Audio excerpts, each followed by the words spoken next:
Hello everyone and welcome to this video. Today we are going to be talking about the Magic Motion Flamingo vibrating bullet. So let's get started. So this is the Magic Motion Flamingo vibrating bullet itself. As you can see, it's a really fun, bright, colourful design in the shape of a flamingo. Now the flamingo is a pink powerhouse of her kind. This wearable vibrator features a powerful motor and comes equipped with 7 vibration settings. The material is made of a body-safe silicone, so it's very soft and smooth to the touch and will feel amazing on your skin. There is some slight ribbing around the top just here, and the drawstring is flexible, meaning insertion and removal is simple and easy. The toy is really simple to operate. Press and hold on the button on the little beak just here.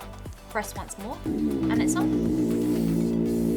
To change the settings, simply tap and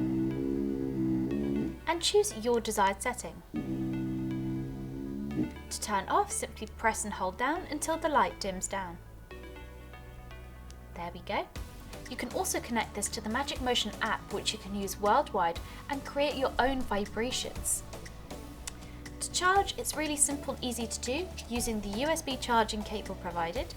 Simply slot it into the back like so and it will charge quickly and easily for you. Now when using the Magic Motion Flamingo, we recommend for you to use a water-based lubricant for extra comfort during use, and make sure to clean the toy after every use using a toy cleaner and a dry lint-free cloth. Also included is a luxury toy bag to pop your flamingo in. This helps to keep it discreet and easy to travel around with. And that is the Magic Motion Flamingo vibrating bullet. If you have any questions, drop a comment below and we will get back to you as soon as possible. Thank you so much for watching and we'll see you again next time.